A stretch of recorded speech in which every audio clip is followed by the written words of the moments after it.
A while back we had someone send us a question that they thought we should talk about. So the question was, I have seen lots of people so busy with ministry that they neglect their personal devotional time with God and growing in their walk with God. How do we not fall into that trap? So in essence, this is practical not just for missionaries, but for anybody who's in ministry, but also anybody who's alive, I think. Yeah, it's practical.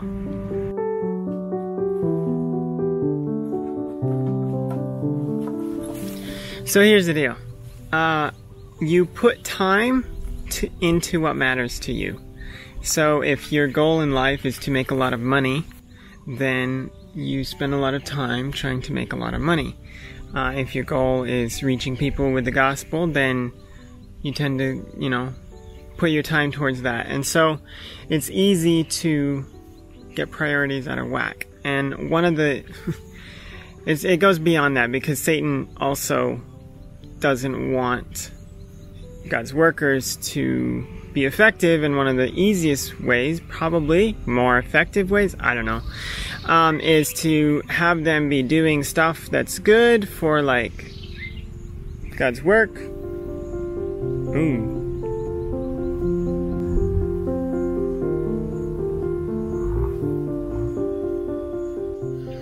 I'm just sitting over here vlogging, minding my own business, and a mosquito bites me.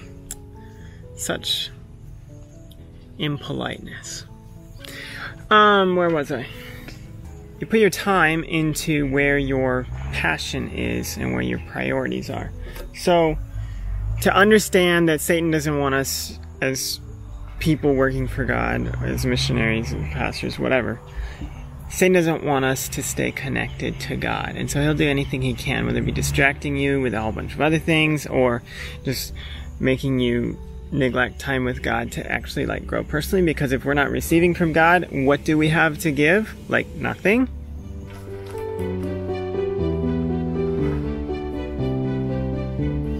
So in order to not fall into that trap and really be able to be used by God in the fullest way that he wants to use us, we have to stay connected. And one of the key major aspects of that is studying and reading and praying in the Bible in the morning time. I grew up calling it morning devotions. I don't know what you call it, but that's what I call it. And one of the key ways to make sure that you don't miss that time is simply to commit to it. And what I mean by that is, if it's an option to skip it, there will be times that you will skip it. And if you start skipping it, that will become a habit and it will continue downhill from there. If it's an option to skip, you will skip. But if it's not an option, it's a different space in your mind. That's a necessity. I don't not do that. And so just having that commitment really helps to just make sure you never get into that downhill pattern.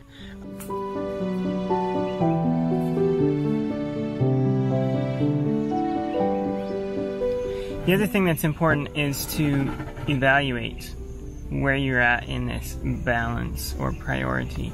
If you are really busy and you start to get out of balance and maybe skip some of those times with God,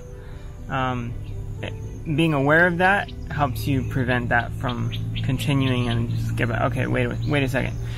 What am I here for? What's most important? And then just kind of reset and go back. And it's a commitment to doing something, but it's more than that. It's a commitment to God, to the relationship that you have with him. So if you think about what God has done for you and he wants time with you, thinking of it in that sort of a way helps too, to realize it's not just reading a book, it's connecting with God.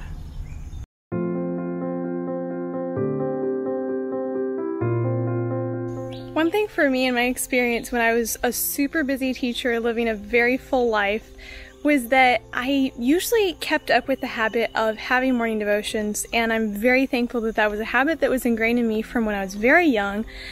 But the reality of it was, there were a lot of times when I went through the motions and didn't really connect with God. And I can tell you it was such a huge difference when I connected with God versus when I didn't. And I mean, it was a matter of like when I really connected with God and prayed about the different things that He was asking me to do and that I had a burden on my mind for, He would make things happen, and He would give me peace and rest, even though I was so busy. But granted, a lot of times I would get really busy and then I would kind of not connect with God so well because I was so busy with my work, and the less I connected, the harder it was to keep up, and the harder it was to keep up, the harder it was to connect with God. And so it's really a vicious cycle if you let loose that hold on God and your connection with God. Like, it's not worth doing things for God if you're not really connected with God.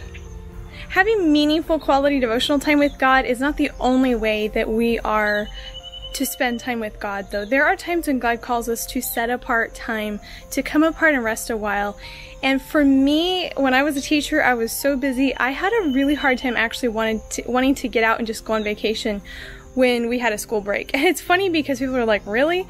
Well, for me, I would kind of rather stay home and work on stuff and just kind of get ahead. But my mom would often say, no, we need to go, let's go such and such a place, and so I'd go. And like, almost without fail, it would just be like, wow, I can think so much more clearly about things, I could hear God's voice so much more clearly about things, and it was just like, anyway, it was so hard to pull away, but it was so needed, it was so worth it. So I want to encourage you, like, it's not just about getting that personal connection with God in the morning. Sometimes He may call you to take some time apart, to step away from the work you're doing and you're so engrossed in, so you can really hear His voice. I hope this has been a blessing to you. If it has, give us a thumbs up, and that'll help more people see the video. And we will see you next time. God bless.